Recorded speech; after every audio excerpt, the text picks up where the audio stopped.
Hello everyone, it's Seth, probably better known as Saffron Olive, and it's time for another Instant Deck Tech.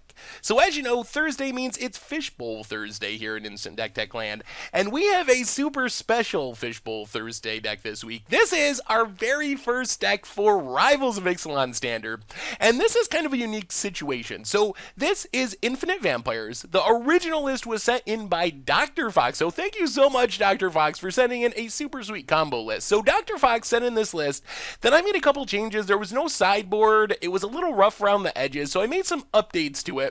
But the end result is a really cool infinite combo deck featuring a bunch of new cards from Rivals of Ixalan that is also almost budget friendly. 115 bucks a paper, 33 ticks online, so not a bad price for a really unique, really fun, really cool Rivals of Ixalan deck. If you want your own deck considered for Fishbowl Thursday, make sure to leave a link in the comments or you can email them to me, saffronolive@mtggoldfish.com.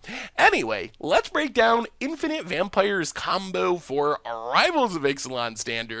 And to really understand this combo, we just got to kind of work through the pieces. So step one of our combo, Bantu's Monument. And we're taking advantage of both aspects of Bantu's Monument in this deck. So 3 mana, legendary artifact, makes it so our black creatures cost 1 less to cast. Very important to our combo, as you will see. Also makes it so whenever we cast a creature spell, we drain for 1. Our opponent loses a life, we gain a life, which is also really important to our combo. So what kind of combo could we possibly have that needs black creatures to be 1 cheaper and to cause our opponent to be drained for 1 and us to gain 1 life? Well, our second combo piece is another Rivals of Ixalan card, Oathsworn Vampire. So 2 mana 2/2. When it enters the battlefield, it enters tapped, but it has a really unique ability. We can cast Oathsworn Vampire from our graveyard if we gain life this turn. So our combo is built around getting down Bantu's Monument, casting Oathsworn Vampire for a single mana, which of course causes us to gain a life, our opponent to lose a life, and then if we throw in a couple more combo pieces, we can go infinite and just drain our opponent out of the game in 1 turn with Bantu's Monument and Oathsworn Vampire. So the next piece of our combo is Pitiless Plunderer. So you probably see where this is going. Pitiless Plunderer, 4 mana you to 1/4. Whenever another creature we control dies, we get a treasure token. If we get Pitiless Plunderer on the battlefield with Bantu's Monument and get our Oathsworn Vampire going, if we can kill our Oathsworn Vampire, we get a treasure token, and our Oathsworn Vampire goes to the graveyard, but we can cast it from the graveyard because we gain life, which technically means we can just spend the treasure token to cast the Oathsworn Vampire for a single mana, get it back on the battlefield, which means if we can throw a sack outlet into the mix of this combo, we just go infinite. We cast our Oathsworn Vampire over and over and over again, keep sacking and getting treasure tokens, win the game. For this, we use Yahani, Undying Partisan, and Defiant Salvager. So Yahani, the better of our 2 sacrifice outlets, even though they're basically the same thing. 3 mana can sack a creature for free. Yahani's better because we can sacrifice at instant speed. Defiant Salvager, you gotta do it as sorcery speed, but it's still pretty good. And our Defiant Salvager gets really, really big if we do it that way. But either of these cards get the job done. So basically what we're trying to set up is Bantu's Monument, cast our Oathsworn Vampire with Pitiless Plunderer already being on the battlefield, along with the Yahani or the Defiant Salvager. And then we drain our opponent for 1. We sack the Oathsworn Vampire to Yahani to get it in the graveyard. That gets us a treasure token from Pitiless Plunderer. Then we can cast Oathsworn Vampire for 1 mana, or 1 treasure mana from the graveyard thanks to Bantu's Monument making it cheaper. It drains our opponent for 1. We sacrifice it again to the Yahani, get the treasure token from Pitiless Plunderer, cast it again and again and again and again. The end result of this is we just drain our opponent out 1 at a time every time we cast our Oathsworn Vampire until our opponent's life total goes from 20 down to 19, 18, 17, 10, 5, 4, 3, 2, 1, and we kill them in our big combo turn with these combo pieces. So that's the combo that we're trying to set up. The rest of the deck is set up about supporting that combo. So we have Mastermind's Acquisition, just gets any combo piece we need for 4 mana, plus we can even use it to tutor up a sideboard card in specific matchups if we really need it to.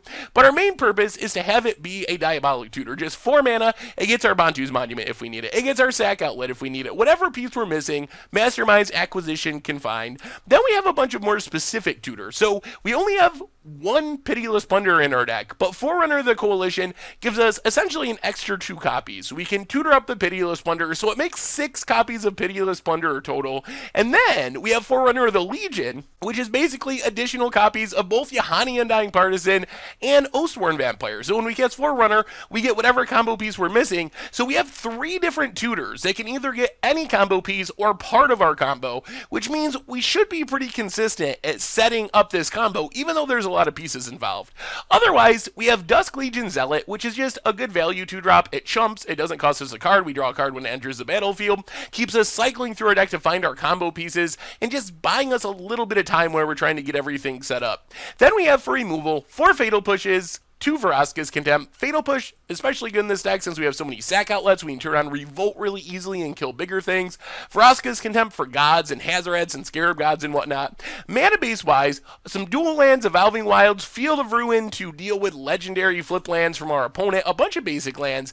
In the sideboard, we got another Yahani. So Yahani legendary, we don't want to get flooded out with them. We can tutor up our Yahani from our sideboard though with our Masterminds acquisition. We also have Authority of the Councils for Ramen Bread, Solemnity for energy. Again, we can always tutor these from our sideboard with our Masterminds acquisition, so we don't necessarily have to wait to game 2 to get them.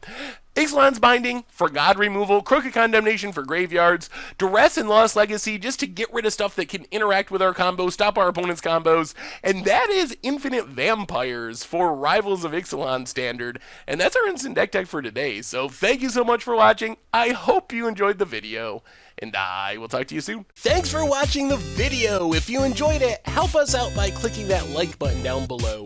And to keep up on all the latest and greatest, click that subscribe button. And don't forget to hit that bell icon to get alerts whenever we have new videos. And if you want to, check out some of our other sweet videos here and here.